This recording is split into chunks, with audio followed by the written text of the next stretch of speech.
Esta é uma crônica de guerra geopolítica, expandida em 40 passagens densas, que narra a escalada de tensão entre Washington e Copenhague sob o espectro de uma conquista territorial sem precedentes na era moderna. O gelo em chamas, a ofensiva de Washington pela relíquia do Ártico. O silêncio milenar das geleiras da Groenlândia foi subitamente estilhaçado não pelo degelo climático, mas pelo eco metálico das ambições imperiais que emanam da Casa Branca.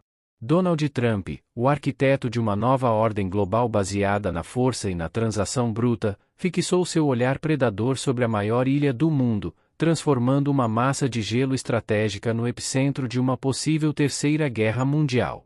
O que começou como uma proposta comercial bizarra evoluiu, em questão de dias, para um ultimato militar que faz tremer as estruturas de vidro da diplomacia internacional. A Dinamarca, guardiã histórica deste território autônomo, viu-se subitamente na mira de seu aliado mais poderoso, enfrentando uma escolha que parece saída dos anais das guerras de conquista do século XIX.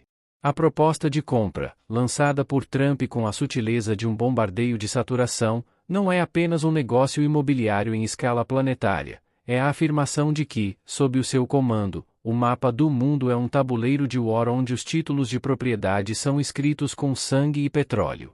O terremoto geopolítico provocado por essa intenção ameaça implodir a OTAN, a espinha dorsal da defesa ocidental, colocando em lados opostos do campo de batalha nações que juraram proteger umas às outras até a morte. A aliança militar, criada para conter o avanço soviético, agora enfrenta sua maior ameaça interna. O desejo incontrolável de seu líder de anexar um território soberano à força, transformando o Ártico em uma zona de guerra direta entre democracias irmãs. Trump não se limitou a oferecer trilhões de dólares, ele brandiu a espada da invasão, sugerindo que, se Copenhague não aceitasse o acordo do século, a bandeira americana seria cravada no solo congelado através do poder de fogo. Essa retórica de conquista transformou a Groenlândia em uma fortaleza sitiada, onde o som dos quebra-gelos americanos no horizonte ressoa como os tambores de uma marcha fúnebre para a soberania dinamarquesa. O direito internacional, esse frágil castelo de cartas construído após os horrores de 1945, está sendo testado até o seu ponto de ruptura pelas exigências de Washington. Embora a ONU tenha estabelecido parâmetros para a transição de territórios, essas regras foram desenhadas para um mundo de diplomacia e consenso, e não para o apetite voraz de uma superpotência que decidiu ignorar qualquer obstáculo legal em sua busca por hegemonia total. A Groenlândia deixou de ser uma terra de auroras boreais para se tornar o prêmio final em uma corrida armamentista pelo controle do topo do mundo, onde os recursos minerais escondidos sob o gelo valem mais do que a paz global. O tom de guerra é onipresente. Cada palavra vinda do salão oval carrega o peso de uma declaração de hostilidade, tratando a ilha não como uma comunidade de seres humanos, mas como um ativo militar essencial para o domínio dos mares do norte. A tensão dentro da OTAN atingiu níveis de alerta máximo, com capitais europeias observando, horrorizadas, a possibilidade de um conflito fratricida entre os Estados Unidos e um dos fundadores da aliança. O suspense é sufocante. Nas bases militares do Ártico, o dedo de soldados dinamarqueses e americanos repousa sobre o gatilho, enquanto políticos tentam, desesperadamente, evitar que a ganância territorial se transforme em uma conflagração aberta. Trump encara a resistência dinamarquesa não como um ato de soberania, mas como um insulto pessoal e um entrave à segurança nacional dos Estados Unidos, o que justifica, em sua lógica, o uso da força.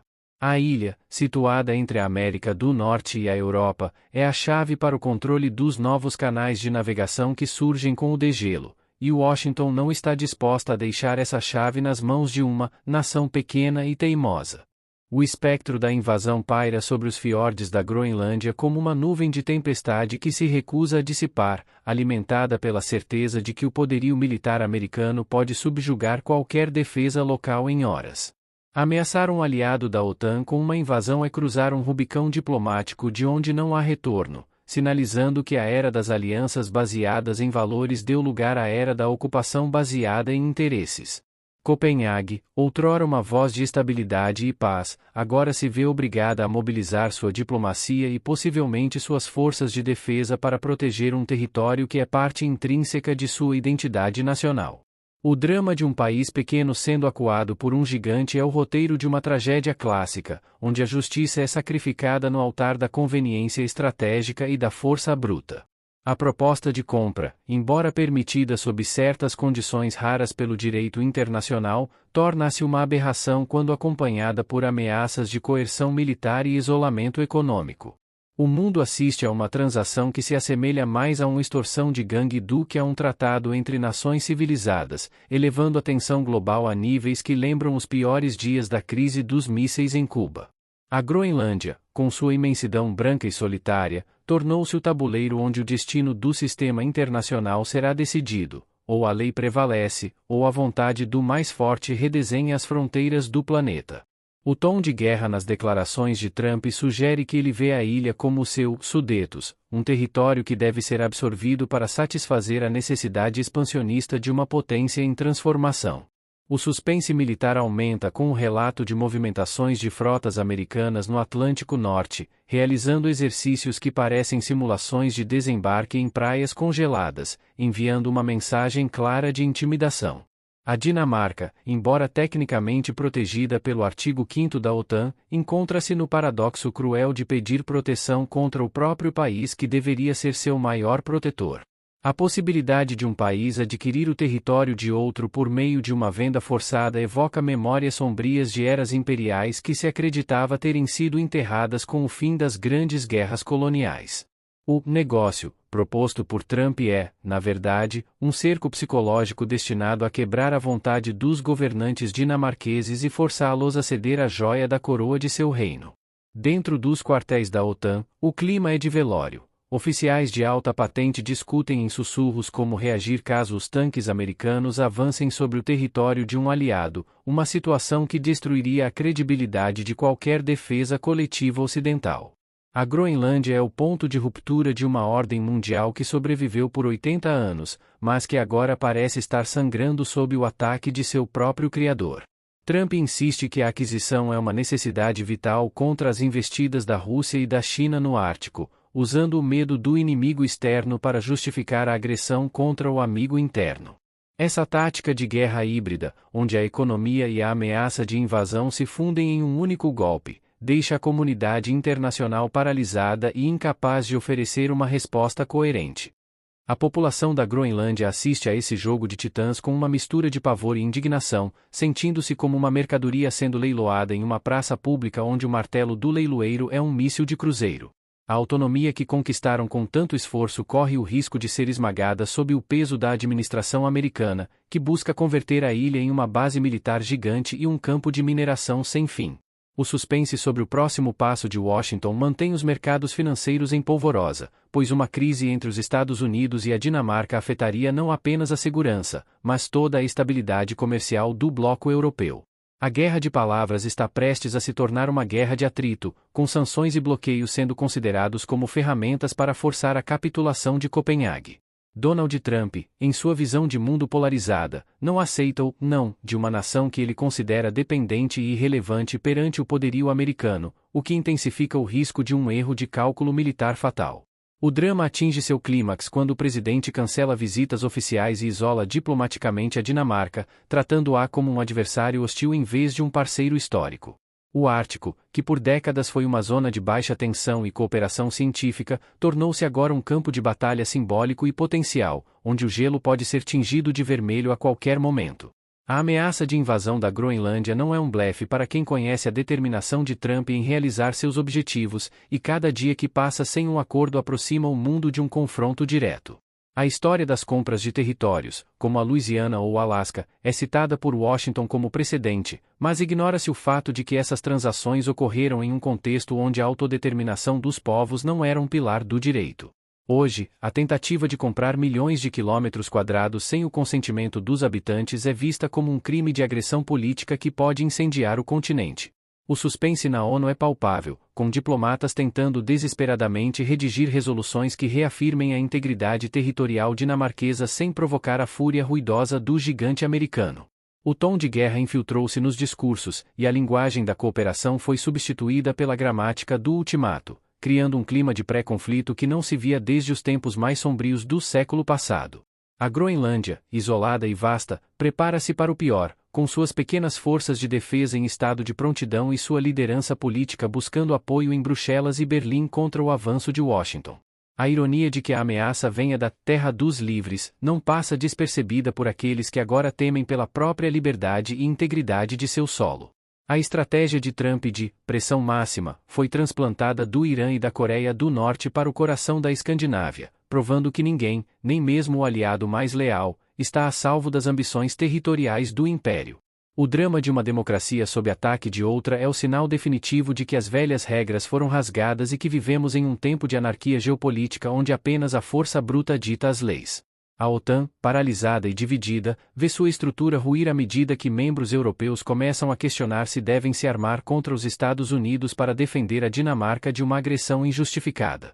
A Groenlândia tornou-se o rastilho de pólvora que pode detonar toda a arquitetura de segurança construída sobre as cinzas de Berlim e Hiroshima. A cada nova declaração, o suspense aumenta. Será que Trump enviará os fuzileiros navais para garantir a ilha antes que outra potência o faça, ou será que ele usará o estrangulamento econômico até que Copenhague implore para vender o território? O tom de guerra sugere que a paciência de Washington é curta e que a decisão de tomar o que deseja já foi tomada no fundo dos bunkers de comando. Os céus do Ártico estão agora repletos de voos de reconhecimento e sombras de bombardeiros que servem como lembrete constante de que o paraíso de gelo está sob vigilância e mira. A vida na Groenlândia mudou para sempre sob o peso desse cerco, transformando pescadores e caçadores em sentinelas de uma soberania que está sendo ameaçada por um amigo armado até os dentes. O conflito interno nos Estados Unidos também ferve, com generais e estrategistas divididos entre a obediência ao comando e o horror de iniciar uma guerra de anexação contra uma nação irmã no coração do Ocidente. O drama político em Washington adiciona uma camada extra de suspense, pois uma ordem de invasão poderia desencadear uma crise constitucional sem precedentes na história americana. Enquanto isso, a Dinamarca permanece firme, mas suas mãos tremem diante do poderio nuclear e convencional que a ameaça do outro lado do oceano, sabendo que a resistência pode significar a ruína. A Groenlândia é o símbolo de uma nova era de realpolitik, levada ao extremo, onde as fronteiras são fluidas e o preço de uma nação é determinado pela vontade de um conquistador moderno. O suspense se arrasta pelas longas noites árticas, onde o brilho das estrelas é frequentemente ofuscado pelo reflexo das armas e pela luz das telas que trazem as últimas ameaças vindas de Washington. O mundo prende a respiração, ciente de que o primeiro disparo na Groenlândia não será apenas o início de uma invasão, mas o fim definitivo de uma era de paz relativa e o começo de uma era de ferro. A possibilidade de compra de territórios, embora tecnicamente existente, tornou-se o disfarce diplomático para uma política de pilhagem institucionalizada que visa garantir recursos para as próximas gerações de americanos à custa da paz atual. O tom de guerra de Trump removeu a máscara da diplomacia e revelou a face nua do poder que não conhece limites nem fronteiras morais. A OTAN corre o risco de se tornar uma nota de rodapé na história caso não consiga conter a agressividade de seu próprio líder, deixando a Dinamarca à mercê de uma invasão que redesenharia o equilíbrio de poder global. O drama da Groenlândia é o drama de todos nós, vivendo em um mundo onde a segurança de um lar pode ser revogada por uma necessidade estratégica súbita de uma superpotência. Os glaciares, que guardam segredos de eras passadas, agora testemunham a preparação para uma guerra que ninguém imaginava possível no século XXI, uma guerra por terra, gelo e orgulho. O suspense é a única certeza em um cenário onde a lógica comercial se fundiu com a fúria militar, criando um híbrido perigoso de ameaça e oferta que ninguém sabe como recusar sem sofrer as consequências. Trump acredita que a história o absolverá por garantir o futuro americano através da conquista do Norte, mesmo que isso signifique destruir as alianças que tornaram a América grande no passado. O tom de guerra é seu instrumento preferido, uma música dissonante que atordoa os adversários e os deixa incapazes de prever o próximo movimento em seu jogo de dominação total. Gelo em chamas, garantindo que o nome da Groenlândia seja para sempre associado a este momento de perigo existencial para a ordem democrática. O tom de guerra é o pano de fundo de uma era onde a diplomacia morreu e foi substituída pelo ultimato, transformando amigos em alvos e acordos em rendições.